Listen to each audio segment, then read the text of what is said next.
voilure, et finalement, eh bien, changement de programme, on attribuera la construction à un architecte hollandais.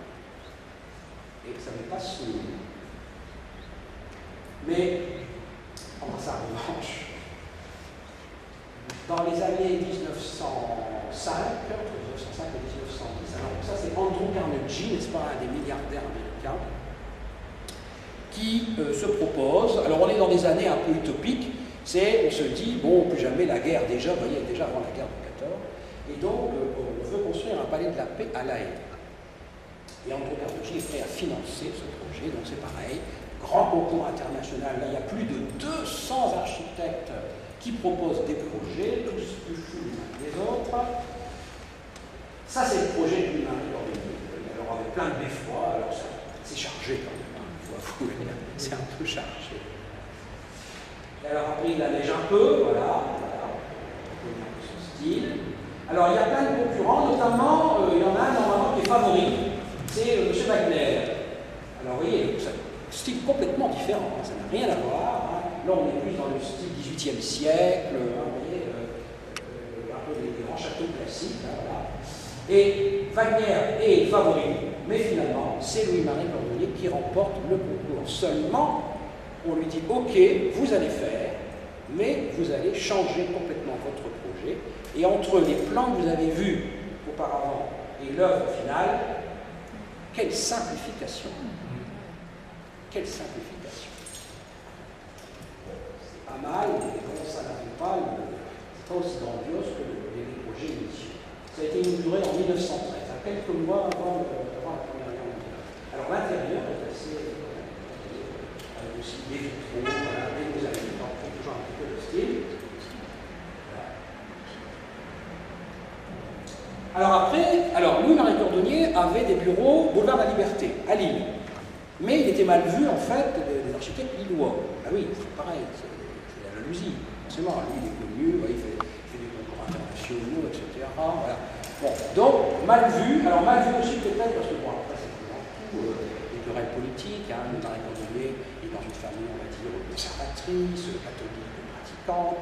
C'est pas tout à fait la municipalité de Lille, vous voyez. Bon, toujours dit que, bon, on se méfie un peu de lui.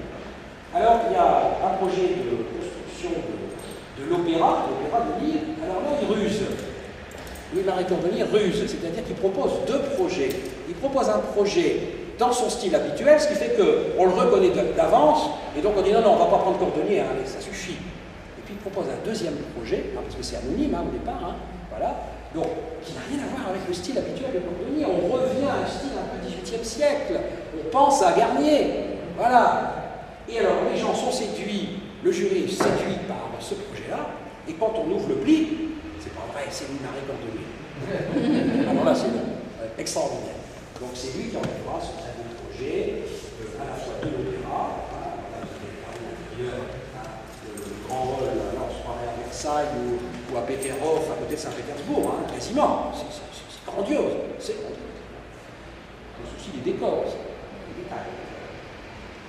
Et puis, il réalisera un peu après, d'ailleurs aussi, donc le beffroi et l'ensemble administratif de la Chambre de commerce de Lille.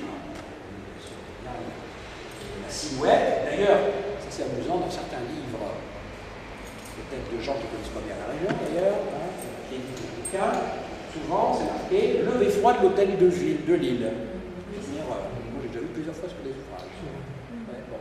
Non, c'est pas le beffroi de l'hôtel de ville, c'est le beffroi de la Chambre de commerce, même si c'est très beau. Voilà, l'entrée, alors il y a une immense verrière à l'intérieur, si vous connaissez, hein, c'est vrai que c'est spectaculaire. Alors, on arrive évidemment à la reconstruction, hein, qui a été un moment très important de la vie de Louis-Marie Cordonnier. D'ailleurs, il fait partie d'une commission hein, qu'on appelle, je ne sais plus, c'est la commission de reconstruction de la vallée de la Lys, notamment. Étendue d'ailleurs, la vallée de la Lys, parce que Bayonne est pas aussi là, pas loin. Commune, bien entendu, avec Carpentière, avec la Ventie, etc. Donc une œuvre de reconstruction qui sera en fait la grosse dernière partie de sa vie, hein, entre 1919 et 1934,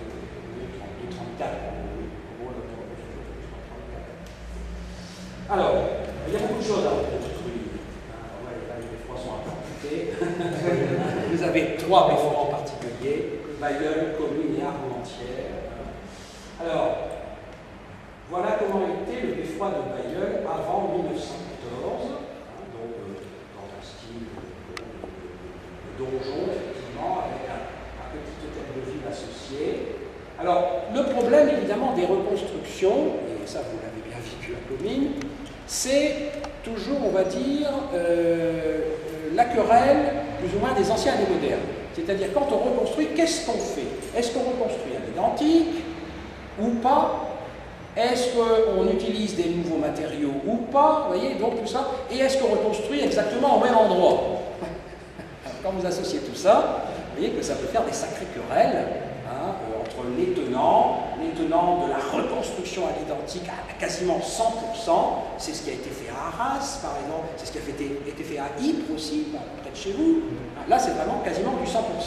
Et puis, après, il y a des adaptations, évidemment, parce que d'abord, les styles architecturaux changent, les matériaux, et notamment après, ça va être l'arrivée du béton, à ce moment-là, dans les années 20, les années 30.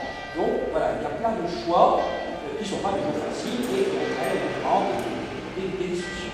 Alors, voilà ce qui reste de Bailleul, c'est-à-dire il reste une petite salle gothique, qui est restée, donc, autrement dit, la base en grès du beffroi de Bailleul. C'est vraiment triste.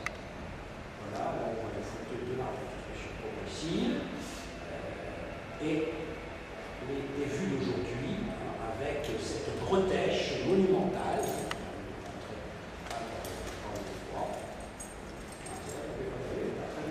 C'est vrai que j'ai affaire pour le beffroi de Bailleul parce que c'est la ville de 2007.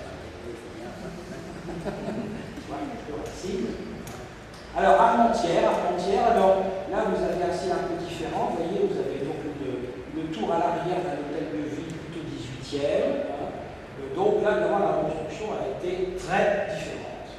Donc voilà ce qui reste, là aussi, pas grand-chose. Le projet de Louis-Marie Cordonnier, oui d'ailleurs, dans son idée, l'église était reconstruite derrière, dans un premier temps. Et puis là, c'est pareil aussi, la municipalité veut demander un peu d'alléger, de simplifier un peu les ornements. Voilà les éléments de la reconstruction. Et le détail du beffroi d'Armentières. Alors finalement, l'église n'a pas été reconstruite derrière le beffroi, mais de l'autre côté de la place, il a réalisé aussi le monument où en fait il a fait toute la grande place d'Armentières a été réalisée par Louis-Marie Cordonnier. Le beffroi d'Armentières a été inauguré en 1934, et ça dure longtemps quand même aussi. Les reconstructions sur les Bailleul en 32, comme Arras d'ailleurs, comme Lille, 32. Et vous, c'est pas un petit peu. Alors voilà, vous connaissez le beffroi. Avant, entre deux. Et puis, alors effectivement, les querelles qui chez vous ont vraiment été, je crois, au paroxysme.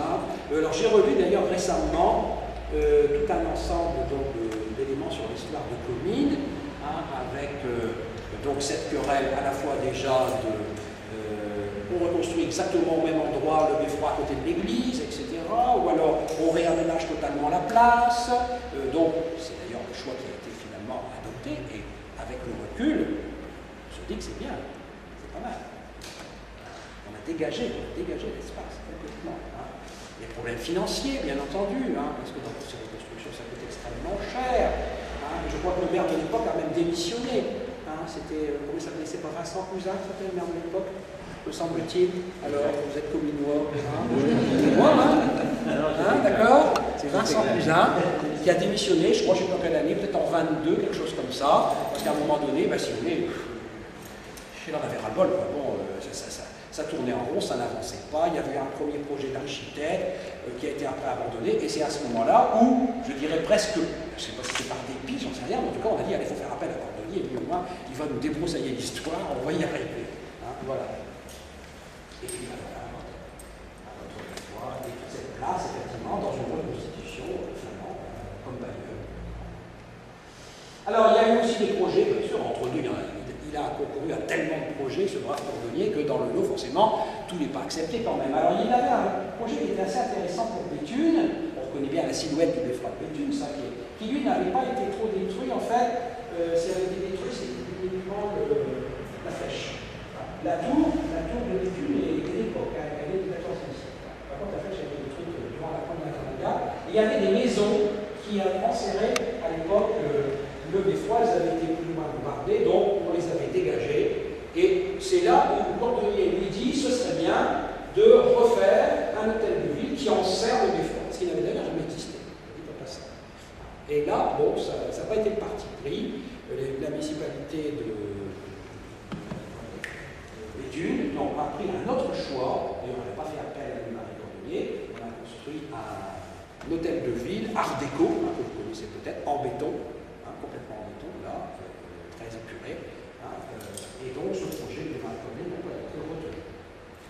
Alors, dans les églises, il y en a plein. Je vais vous en faire remarquer quelques-unes. Je vais faire Bailleul, l'Aventie, Bailleul, voilà, l'église Saint-Va, qui est de l'autre côté du beffroi.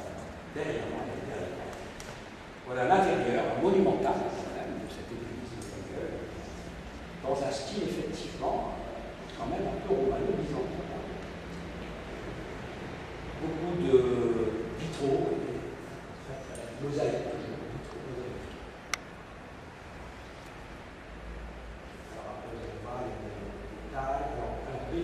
Alors Béthune, bien sûr on connaissait un peu le style cordonnier, mais là, moi ça me fait plus penser un peu à de l'architecture industrielle. On est presque, vous savez les tours, les cheminées d'usine à Roubaix, vous voyez, ça fait un peu ça. Vous allez dire, il y en a qui ont été construites aussi dans ces années-là. C'est briques et pierres, c'est exactement la même. L'Aventie aussi, qui n'est pas si loin que ça. Voilà, alors là aussi, il y a quand même, parce que l'Aventie c'est une très grande ville, quand même une tour très haute, finalement, très élancée. Et avec des décors à l'intérieur qui sont quand même assez bien étudiés. Et là, il y a une originalité quand même au niveau de la voûte, cette association comme ça, c'est assez rare. Pierre comme ça, et puis, c'est intéressé aussi, on l'a missionné pour le bassin minier, parce que, il ne faut pas oublier non plus que le bassin minier était fortement touché par les bombardements de la Première Guerre mondiale. La ville de Lens était quasiment rasée, il n'y avait plus rien. Mais bien sûr, les mines avaient été bombardées, donc il y a eu énormément à reconstruire, et là, le cordonnier a mis sa patte aussi sur l'ensemble de ces reconstructions. Alors ça, c'est quelque chose qui est bien connu aujourd'hui, qui était déjà connu. D'ailleurs, c'est les grands bureaux des mines de Lens, donc c'était à l'époque des Mouillères, bien sûr, les grands bureaux tout à fait somptueux. J'ai eu l'occasion d'y aller une fois dans ma jeunesse, sur une porte famille aux Mouillères. J'ai fait un stage quand j'étais étudiant, j'ai eu l'occasion d'y aller. Et puis aujourd'hui, ces grands bureaux sont le siège de l'université, l'antenne de Lens de l'université d'Oxford sur le cadre très intéressant. Donc là, vous voyez, il y a une évolution avec le fameux bow window. Donc évidemment, on est aussi dans l'art déco. Vous voyez, voilà, là on voit l'évolution. Là aussi, on sent l'art déco. C'est beaucoup plus épuré.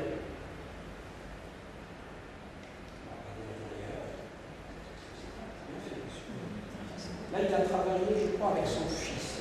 Et donc là, on sent aussi une évolution quand même, et c'est normal, on est dans les années 20, les années 30. Autant pour les beffrois, vous voyez, dans le fond, il veut rester dans la tradition régionaliste flamande, autant pour d'autres œuvres, évidemment, le béton est arrivé, l'art déco, on change de style, on change d'époque, et là, eh bien, il évolue quand même, peut-être pas assez, diront certains. Ça sera le reproche pour les Français, en disant, bah oui, bon, le cordonnier, le pas plus régionaliste, ça commence à bien faire. Oui, bon, évidemment, c'est ça aussi.